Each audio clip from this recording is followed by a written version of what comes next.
پاک فوج نے بھارتی دہشت گردی کو بے نقاب کر دیا۔ DGISPR major general Babar Iftikhar نے غیر ملکی میگزین کو انٹرویو دیتے ہوئے کہا، بھارت کی ریاستی دہشت گردی کے خلاف ڈوزیر کے اہم نکات اجاگر کر دیے۔ میجر جنرل بابر افتخار نے کہا کہ ڈوزیر اقوام متحدہ سیکرٹری جنرل کو پیش کیا گیا، رکیں گے نہیں، عالمی سطح پر سنگین معاملہ آگے لے کر جائیں گے۔ میجر جنرل بابر افتخار نے کہا، بھارت کی طرف سے سی پیک کو سیکیورٹی خطرات کا سامنا ہے۔ سی پیک بہت سی دہشت گردی کی سرگرمیوں کا نشانہ بنا ہے۔ میجر جنرل بابر افتخار کا کہنا ہے کہ بھارت 5 اگست کے اقدام کے بعد عالمی سطح پر کمزور پوزیشن پر ہے۔ ڈوزیر سے پاکستان کا موقف عالمی برادری پر ثابت ہوا۔ پاکستان دہشت گردی میں بھارت کے ملوث ہونے کے ثبوت سامنے لایا۔ دہشت گردی کے ثبوتوں کو عالمی برادری نے سنجیدہ لیا۔ کورونا کی وجہ سے ملک بھر میں سیاسی اور مذہبی اجتماعات پر پابندی لگانے کے لیے دائر درخواست پر فیصلہ محفوظ کر لیا گیا ہے۔ مزید تفصیلات اس رپورٹ میں۔ اسلام آباد ہائی کورٹ کے چیف جسٹس اطہر من اللہ نے درخواست پر سماعت کی۔ سماعت کے دوران درخواست گزار کا موقف تھا کہ ملک میں بڑے اجتماعات سے کورونا پھیلنے کا خدشہ ہے، اس لیے NCOC کو حکم دیا جائے کہ وہ آؤٹ ڈور جلسوں سے متعلق گائیڈ لائن پر پابندی کرائے، سیاسی و مذہبی اجتماعات کو روکنے کا حکم دیا جائے اور پیمرا کو حکم دیا جائے کہ کورونا گائیڈ لائن کی خلاف ورزی والی خبر چینلز کو چلانے سے روکے۔ وکیل نے کہا کہ آپ نے حالیہ فیصلے میں کہا NCOC کی گائیڈ لائنز کے باوجود ان کی خلاف ورزی جاری کی۔ عدالت نے اپنے ریمارکس میں کہا کہ ہم نے تو حکم دے دیا، اگر ایگزیکٹو اس پر عمل نہیں کر پا رہی تو یہ ایگزیکٹو پر ہے، یہاں پارلیمنٹ ہے، ایگزیکٹو ہے، اگر سوسائٹی بھی اپنی ذمہ داری نہیں پوری کر رہی تو عدالت کیوں مداخلت کرے؟ عدالتی حکم پر کوئی عمل نہیں کرا رہا اور سیاست میں مشغول ہے تو ہم کیوں مداخلت کریں؟ پٹیشنر کو پارلیمنٹ میں اعتماد کرنا چاہیے اور وہیں اس کا حل نکل سکتا ہے۔ اس قسم کے معاملات عدالت میں نہیں آنے چاہیے۔ چیف جسٹس اطہر من اللہ نے اپنے ریمارکس میں کہا کہ کیا یہ ملک قانون کی عملداری کے تحت چل رہا ہے؟ ہماری عام پبلک بھی اس پر عمل نہیں کر رہی، سب سے زیادہ غریب اس سے متاثر ہوگا۔ پارلیمنٹ خاموش، ایگزیکٹو بھی عمل نہیں کرا رہی، شہری بھی نہیں کر رہے، ہم کیوں غیر ضروری مداخلت کریں؟ بعد ازاں عدالت نے درخواست پر فیصلہ محفوظ کر لیا۔ PDM کے آئے دن ہونے والے جلسوں سے حکومت پریشان ہے یا نہیں؟ سروے نتائج جاری کر دیے گئے ہیں۔ سروے کے نتائج سے معلوم ہوا ہے کہ 45% پاکستانیوں نے PDM کے پاور شوز کو عمران خان کی حکومت کے لیے غیر اہم قرار دے دیا ہے اور کہا ہے کہ حکومت مضبوط ہے، جلسوں سے اس سے کوئی پریشانی نہیں۔ پلس کنسلٹنٹ کی جانب سے جاری نئے سروے میں لوگوں سے پوچھا گیا کہ اپوزیشن اتحاد PDM کے جلسوں سے حکومت پریشان ہے یا نہیں۔ اس سوال کے جواب میں 45% پاکستانیوں نے کہا کہ حکومت پریشان نہیں ہے، مگر 35% مانتے ہیں کہ جلسوں سے حکومت بہت پریشان ہے۔ سروے میں لوگوں سے ایک اور سوال پوچھا گیا کہ حکومت کا بیانیہ درست ہے کہ اپوزیشن کا اتحاد کرپشن چھپانے کا بہانہ ہے۔ اس کے جواب میں 40% پاکستانیوں کو یقین ہے کہ اپوزیشن اتحاد کو کرپشن چھپانے کا بہانہ کہنے کا حکومتی بیانیہ جھوٹ ہے، جبکہ 39% سمجھتے ہیں کہ حکومت سچ کہہ رہی ہے کہ اپوزیشن اپنی کرپشن بچانے کے لیے ایک ہوئی ہے۔ خیال رہے کہ گزشتہ روز گلگت بلتستان کی نو منتخب کابینہ سے خطاب کرتے ہوئے وزیر اعظم عمران خان نے کہا تھا کہ اپوزیشن چوری بچانے کے لیے جلسے کر رہی ہے۔ سابق وزیر اعظم پاکستان میر ظفر اللہ خان جمالی 76 برس کی عمر میں رضائے الہی سے انتقال فرما گئے۔ صدر مملکت ڈاکٹر عارف علوی نے سابق وزیر اعظم ظفر اللہ جمالی کے انتقال پر اظہار افسوس کیا۔ صدر مملکت ڈاکٹر عارف علوی، وزیر اعظم عمران خان اور army chief general Qamar Javed Bajwa سمیت ملک کے تمام اہم شخصیات نے سابق وزیر اعظم میر ظفر اللہ خان جمالی کے انتقال پر اہل خانہ سے تعزیت پیش کی ہے۔ انہوں نے 21 نومبر 2002 کو ملک کے 15ویں وزیر اعظم کا حلف اٹھایا اور 2004 تک بطور وزیر اعظم اپنی ذمہ داریاں انجام دیتے رہے۔ 26 جون 2004 کو ظفر اللہ خان جمالی نے وزارت عظمیٰ کے عہدے سے استعفیٰ دیا۔ وزیر اعظم عمران خان اور آرمی چیف جنرل نے سابق وزیر اعظم کی جہان فانی سے رخصت ہونے پر اظہار افسوس کرتے ہوئے دعا کی، اللہ مرحوم کے درجات بلند اور اہل خانہ کو صبر جمیل عطا فرمائے۔ صدر مملکت عارف علوی نے بھی مرحوم کے بلند درجات کے لیے دعا کی اور کہا، اللہ لواحقین کو صبر عطا فرمائے۔ ڈاکٹر عارف علوی کا کہنا تھا کہ بطور ممبر قومی اسمبلی وہ ایک با اخلاق انسان کے طور پر جانے جاتے تھے۔ سابق وزیر اعظم پاکستان میر ظفر اللہ خان جمالی مختصر علالت کے بعد 76 برس کی عمر میں قضائے الہی سے انتقال فرما گئے۔ وہ گزشتہ 3 روز سے وینٹیلیٹر پر موت اور زندگی کی جنگ لڑ رہے تھے۔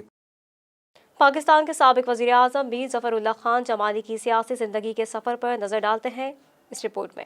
میر ظفر اللہ جمالی کی پیدائش قیام پاکستان سے 3 سال قبل یعنی 1944 میں ڈیرہ مراد جمالی کے قصبے رجحان جمالی میں ہوئی۔ انہوں نے پرائمری تعلیم مقامی طور پر حاصل کی اور اس کے بعد گھوڑا گلی مری میں بورڈنگ اسکول چلے گئے، جس کے بعد اے لیول انہوں نے لاہور کے ایتھیسن کالج سے کیا۔ انہوں نے کالج کے بعد مزید تعلیم پنجاب میں ہی جاری رکھی اور پنجاب یونیورسٹی کے شعبہ سیاسیات سے ماسٹرز کی ڈگری حاصل کی۔ وہ اردو، پنجابی، سندھی، پشتو اور براہوی زبان پر بھی عبور رکھتے تھے۔ ظفر اللہ جمالی کا گھرانہ مسلم لیگ سے تعلق رکھتا تھا۔ ان کے چچا جعفر خان جمالی محمد علی جناح اور بعد میں ان کی بہن فاطمہ جناح کے قریب رہے۔ ظفر اللہ جمالی کا دعویٰ تھا کہ ان کے چچا نے فاطمہ جناح کو رضامند کیا تھا کہ وہ ایوب خان کے خلاف انتخاب لڑیں، جبکہ اس سے قبل وہ خواجہ ناظم الدین اور حسین سہروردی کو انکار کر چکی تھیں۔ ظفر اللہ جمالی نے فاطمہ جناح کے انتخابی دورے کے وقت ان کے گارڈ کے طور پر بھی فرائض سر انجام دیے اور بعد میں ان کے پولنگ ایجنٹ بھی مقرر ہوئے۔ رجحان جمالی کے جمالی خاندان کی سیاسی شناخت جعفر خان جمالی تھی۔ ان کی وفات کے بعد یہ ذمہ داری میر ظفر اللہ جمالی نے سنبھالی اور پاکستان پیپلز پارٹی میں شمولیت اختیار کر لی۔ ظفر اللہ جمالی نے اس شمولیت کے بارے میں کہا تھا کہ ذوالفقار علی بھٹو چچا کی تعزیت کے لیے آئے تھے اور والد کے کہنے پر انہوں نے پیپلز پارٹی میں شمولیت اختیار کی۔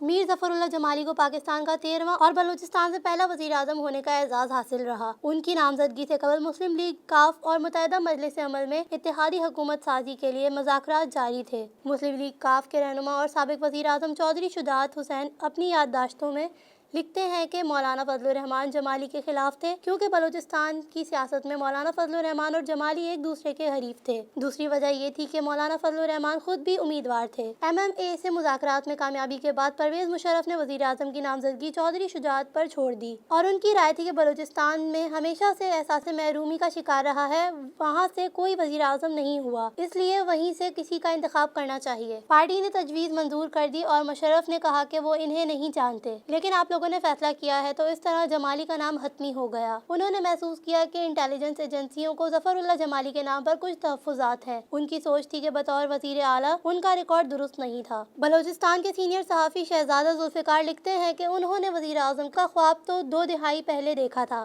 لیکن جنرل ضیاء الحق نے محمد خان جونیجو کا انتخاب کیا تاکہ سندھ میں بھٹو کی پھانسی کے بعد موجود جذبات کو ٹھنڈا کیا جا سکے۔ 1 اکتوبر 2003 میں میر ظفر اللہ جمالی بطور وزیر اعظم امریکہ کے دورے پر گئے، جہاں انہوں نے امریکی صدر جارج بش اور سیکرٹری دفاع ڈونلڈ رمزفیلڈ سے ملاقاتیں کی۔ بعد میں ان کا یہ دورہ ان کی وزارت عظمیٰ کے خاتمے کی ایک بڑی وجہ بنا، کیونکہ اس دورے سے اس وقت کے فوجی صدر پرویز مشرف شدید ناراض ہوئے۔ اس امریکی دورے میں موجودہ وفاقی وزیر شیخ رشید احمد بطور وفاقی وزیر اطلاعات ان کے ہمراہ تھے۔ وہ اپنی یادداشتوں میں لکھتے ہیں کہ وزیر خارجہ خورشید قصوری بھی ساتھ تھے۔ رمزفیلڈ کے ساتھ ملاقات میں جمالی نے کہا کہ میں نے اکیلے میں بات کرنی ہے۔ اس طرح تقریباً 30 سے 40 منٹ رمزفیلڈ اور جمالی کی 1 to 1 ملاقات ہوئی۔ شیخ رشید کے مطابق 2-3 منٹ ہی گزرے تھے کہ جنرل پرویز مشرف کا فون آ گیا اور پرویز مشرف نے کہا کہ شیخو کدھر ہو؟ تو میں نے کہا کہ جمالی صاحب کے ساتھ ہوں۔ انہوں نے کہا کہ جمالی صاحب کدھر ہیں؟ تو میں نے کہا کہ رمزفیلڈ کے ساتھ۔ پھر پرویز مشرف نے پوچھا کہ رمزفیلڈ کے ساتھ اور کون ہے؟ تو میں نے کہا کہ اور کوئی نہیں ہے۔ تو انہوں نے کہا کہ خورشید قصوری اور سفیر کہاں ہیں؟ تو میں نے بتایا کہ وہ دونوں میرے ساتھ کھڑے ہیں۔ تو انہوں نے کہا کہ آل رائٹ، اوکے۔ ایک دم میں کھنکھا اور سمجھ گیا۔ شیخ رشید کا خیال ہے کہ چودھری برادران نے جمالی کو اس لیے چنا تھا کہ ان کے خیال میں ایک چھوٹے صوبے کا وزیر اعظم پر نہیں نکال سکے گا اور جس طرح چودھری کہیں گے ویسے ہی ہوگا، لیکن ایسا نہ ہوا۔ جمالی وزیر اعظم نظر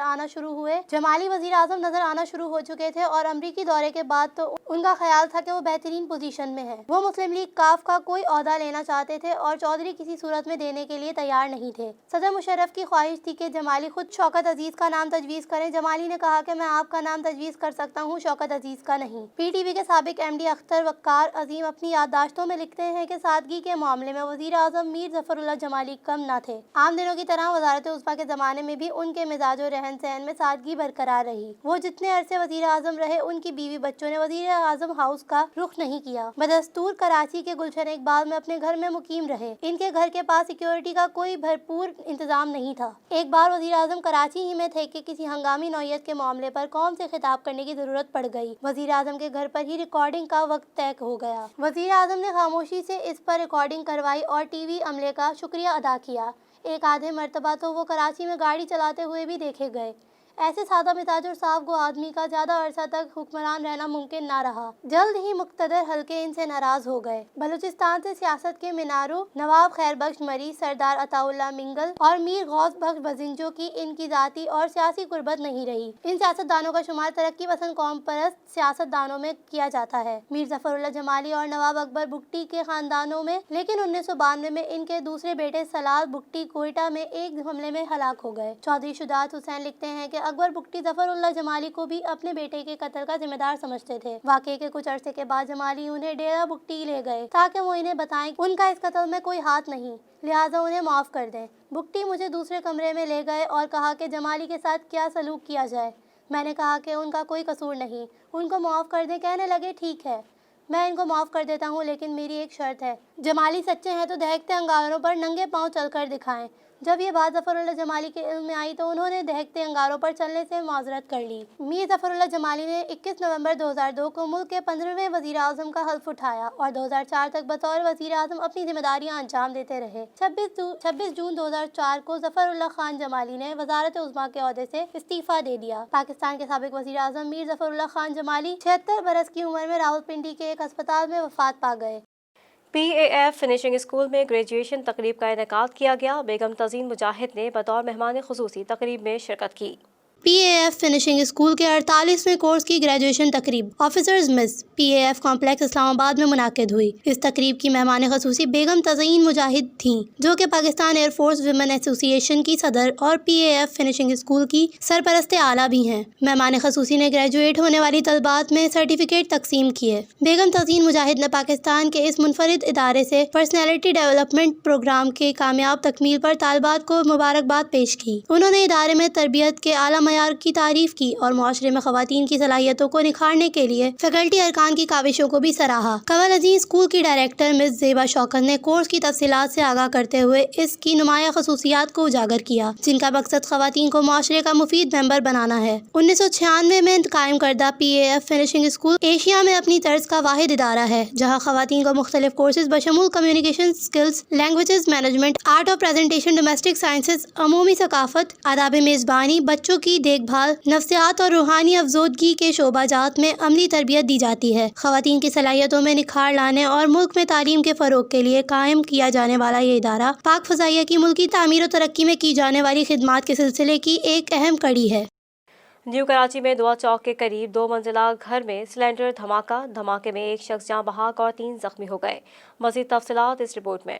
کراچی کے علاقے نیو کراچی میں دعا چوک کے قریب سلنڈر کے زوردار دھماکے کے بعد عمارت کا حصہ گر گیا۔ ریسکیو ذرائع کا کہنا ہے کہ ملبے تلے دب کر ایک شخص جاں بحق اور 3 زخمی ہو گئے۔ سلنڈر پھٹنے کی وجہ سے عمارت کا ایک حصہ منہدم ہوا۔ واقعے کی اطلاع ملتے ہی ریسکیو ٹیمیں امدادی سرگرمیوں کے لیے پہنچ گئیں۔ سلنڈر دھماکے کے باعث گھر کی عمارت کے ایک حصے کو نقصان پہنچا۔ سلنڈر دھماکے کے بعد عمارت میں آگ لگ گئی، جس پر قابو پانے کے لیے فائر بریگیڈ کو طلب کر لیا گیا۔ زخمی افراد کو طبی امداد کے لیے قریبی اسپتال منتقل کر دیا گیا ہے، تاہم امدادی سرگرمیاں ابھی جاری ہیں۔ زخمیوں میں ایک خاتون، ایک مرد اور 2 بچے بھی شامل ہیں۔ متاثرہ افراد کے چہرے اور جسم کے دیگر حصوں پر زخم آئے ہیں اور تمام افراد جلس کر زخمی ہوئے۔ اس حوالے سے ایس ایس پی سینٹرل عارف اسلم راؤ کا کہنا ہے کہ حادثہ 2 منزلہ عمارت میں پیش آیا ہے۔ 4 بچوں سمیت 6 افراد کو ریسکیو کیا گیا۔ سلنڈر پھٹنے کے فوراً بعد گھر میں آگ لگ گئی۔ ریسکیو حکام نے ابتدائی بیان میں کہا ہے کہ دھماکہ گیس سلنڈر پھٹنے سے ہوا، تاہم مزید تفصیلی امدادی کارروائیاں مکمل ہونے کے بعد معلوم ہو سکیں گی۔ عمارت میں لگی آگ پر قابو پا لیا گیا ہے اور ملبہ ہٹانے کا کام جاری ہے۔ وزیر اعظم کے معاون خصوصی برائے موسمیاتی تبدیلی ملک امین اسلم نے کہا ہے کہ حکومت نے نیشنل پارک سروس شروع کی ہے۔ پریس انفارمیشن ڈپارٹمنٹ میں پریس کانفرنس کرتے ہوئے معاون خصوصی برائے موسمیاتی تبدیلی ملک امین اسلم کا کہنا تھا کہ نانگا پربت اور ہمالیہ نیشنل پارک کا افتتاح کیا گیا ہے۔ انہوں نے بتایا کہ حکومت نے نیشنل پارک سروس شروع کی ہے۔ 5000 نوجوانوں کو نوکری دی جائے گی۔ نوجوان نیشنل پارک کے لیے تربیت یافتہ ہوں گے۔ ان کا کہنا تھا کہ بلین ٹری پر سپریم کورٹ کا نوٹس خوش آئند ہے۔ حکومت ماحولیات کے حوالے سے پرعزم ہے۔ ماحولیات کے شعبے میں بہتری کی